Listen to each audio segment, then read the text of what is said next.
दोस्तों, अगर आप हमारे चैनल पे पहली बार आए हैं तो जल्दी से नीचे मौजूद सब्सक्राइब का बटन दबा दो और उसके साइड में बेल आइकन भी दबा दो, क्योंकि हम आपके लिए लेकर आते हैं मोटिवेशनल वीडियोस, ट्रेनिंग वीडियोस और हर वो जरूरी जानकारी जो आपको अपने नेटवर्क मार्केटिंग बिजनेस को बिल्ड करने के लिए चाहिए होती है।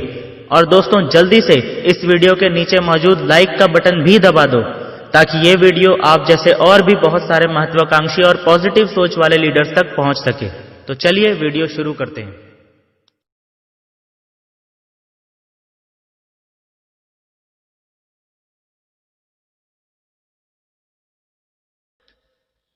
– 2016 से पहले और 2016 से बाद की डायरेक्ट सेलिंग इंडस्ट्री में जो सबसे बड़ा परिवर्तन आया है वो है गवर्नमेंट के द्वारा बनाई गई और क्लियरली डिफाइन की गई गाइडलाइंस। इन गाइडलाइंस के बनाने का सबसे बड़ा फायदा यह हुआ है कि अब एक स्पष्ट रेखा खींच गई है कि कौन सी कंपनीज लीगल हैं और कौन सी कंपनीज इलीगल हैं, जिसकी वजह से एक आम आदमी आसानी से समझ सकता है कि कौन कौन सी कंपनीज मार्केट में भरोसे लायक हैं। इस वीडियो सीरीज में मैं आसान भाषा में आपको समझाने की कोशिश करूंगा कि गवर्नमेंट की गाइडलाइंस में नेटवर्क मार्केटिंग या डायरेक्ट सेलिंग और उससे रिलेटेड अदर इंपॉर्टेंट फैक्टर्स की क्या डेफिनेशन दी गई है। इसके अलावा कंपनीज पे क्या कंडीशंस लगाई गई हैं और ग्राहकों और डायरेक्ट सेलर्स के हितों की रक्षा के लिए क्या नियम बनाए गए हैं, उस पर डिटेल में बात करेंगे। सबसे पहले बात करते हैं कि गाइडलाइंस के अनुसार direct selling, direct seller, consumer, products और सेल्स इंसेंटिव, इन शब्दों का क्या मतलब है, यानी इनकी डेफिनेशन क्या है। Number 1, direct selling. Direct selling means marketing और sales of goods directly to the end consumer using number 1, word of mouth publicity, number 2, display और demonstrations of the products, and number 3, distribution of pamphlets. Companies can open pickup points and delivery points for maintaining effective delivery system. इसे हिंदी में समझना, direct selling का अर्थ होता है सीधा ग्राहक को मौखिक प्रचार के द्वारा, प्रदर्शन के द्वारा या लिखित पर्चों के द्वारा प्रोडक्ट्स की जानकारी देना, प्रचार करना तथा बेचना, यह डायरेक्ट सेलिंग कहलाता है।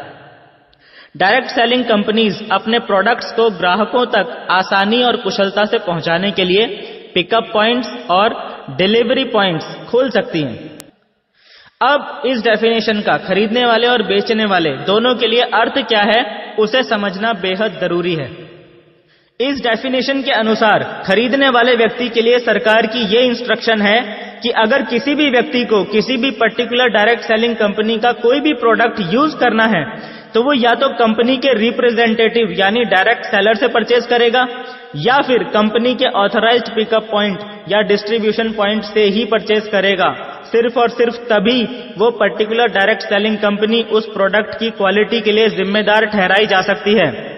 यानी अगर आप किसी भी आउटसाइड रिटेल स्टोर से या किसी आउटसाइड ई कॉमर्स वेबसाइट से किसी डायरेक्ट सेलिंग कंपनी के नाम का कोई प्रोडक्ट परचेज करते हैं तो उस प्रोडक्ट की क्वालिटी, क्वांटिटी और अदर लीगल एस्पेक्ट्स जैसे एक्सपायरी डेट, सर्टिफिकेशंस, इन सब की कंपनी की कोई भी जिम्मेदारी नहीं होगी। और बेचने वाले व्यक्ति के लिए इस डेफिनेशन के अनुसार इंस्ट्रक्शन ये है कि यदि आप किसी डायरेक्ट सेलिंग कंपनी के साथ जुड़ के एज अ डायरेक्ट सेलर काम कर रहे हैं तो आप खरीदार को या तो डायरेक्ट खुद प्रोडक्ट सेल करेंगे या फिर अपनी कंपनी के पिकअप पॉइंट से ही प्रोडक्ट परचेज करवाएंगे। आउटसाइड रिटेल स्टोर्स या आउटसाइड ई कॉमर्स वेबसाइट्स के माध्यम से यदि कोई भी डायरेक्ट सेलर अपनी कंपनी के प्रोडक्ट्स सेल करता है तो इन सेल्स की कोई भी जिम्मेदारी डायरेक्ट सेलिंग कंपनी की नहीं होगी और ना ही इन सारी सेल्स पे कोई भी डायरेक्ट सेलिंग कंपनी किसी भी डायरेक्ट सेलर को किसी प्रकार की कोई इनकम या इंसेंटिव देने के लिए बाध्य होगी। बल्कि यदि कंपनी चाहे तो इस तरह से प्रोडक्ट्स बेचने वाले डायरेक्ट सेलर्स के खिलाफ कंपनी के नियमों के अनुसार कोई भी लीगल एक्शन ले सकती है। Number 2, direct seller. Direct seller means a person who is authorised by the direct selling entity to engage into the business of direct selling. यानी डायरेक्ट सेलर का मतलब है वो व्यक्ति जो ऑथराइज्ड होता है किसी भी डायरेक्ट सेलिंग कंपनी के द्वारा उस कंपनी के साथ जुड़ के डायरेक्ट सेलिंग बिजनेस करने के लिए। अथॉरिटी जिसके पास है सिर्फ वही डायरेक्ट सेलर है।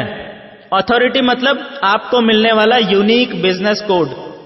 ये यूनिक बिजनेस कोड आपको तब मिलता है जब किसी भी डायरेक्ट सेलिंग कंपनी में आपका रजिस्ट्रेशन होता है, और रजिस्ट्रेशन तब तक नहीं होता जब तक आप कंपनी की टर्म्स, कंडीशंस एंड पॉलिसीज को एक्सेप्ट नहीं करते।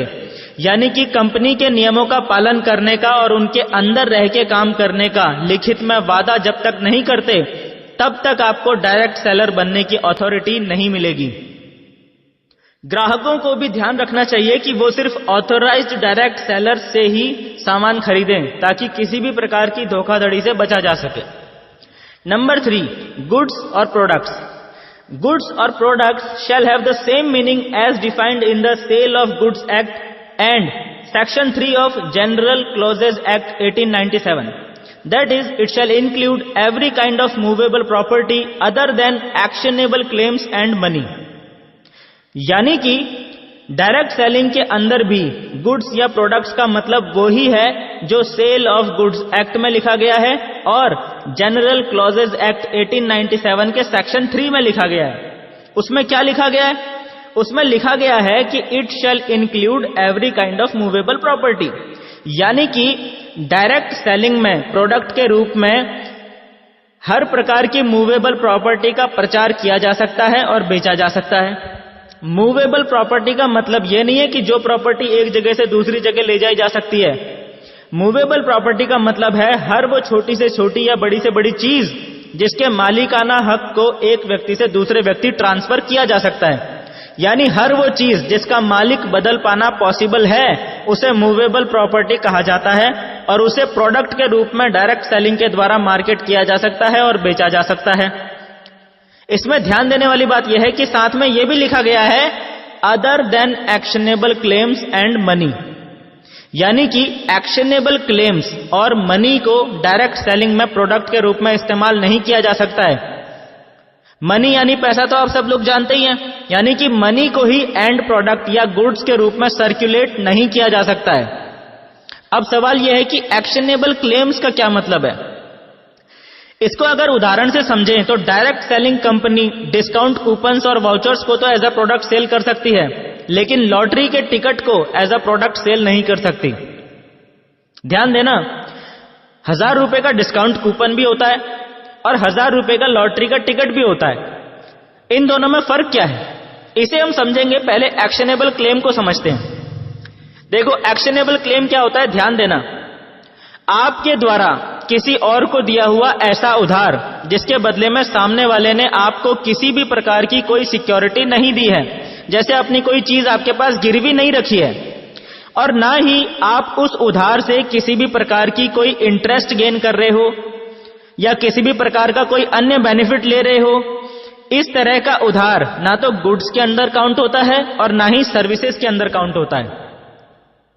अब लॉटरी के लिए आपने जो 1000 रुपया दिया, उसके बदले में ना तो आपके पास सामने वाले ने अपनी कोई चीज गिरवी रखी और ना ही आपको उस पैसे पे कोई भी इंटरेस्ट मिल रहा है। अगर इस लॉटरी से आपको कुछ पैसा मिल भी जाएगा तो भी उसे प्रॉफिट नहीं बल्कि प्राइज मनी कहा जाएगा। इसीलिए इस लॉटरी टिकट पे जब आप क्लेम करते हैं तो उसे एक्शनेबल क्लेम कहा जाता है। इसीलिए डायरेक्ट सेलिंग के द्वारा लॉटरी टिकट को सेल नहीं किया जा सकता, क्योंकि यह ना तो गुड्स की कैटेगरी में है और ना ही सर्विसेज की कैटेगरी में आता है। जबकि डिस्काउंट कूपन, फ्री वाउचर्स या पासेज की यदि हम बात करें तो ये डायरेक्टली प्रोडक्ट्स और सर्विसेज से जुड़े होते हैं। इनकी वजह से जो आपको फाइनेंशियल गेन होता है वो आपका प्रॉफिट होता है। दैट्स वाई डिस्काउंट कूपन्स और वाउचर्स को डायरेक्ट सेलिंग के द्वारा सेल किया जा सकता है।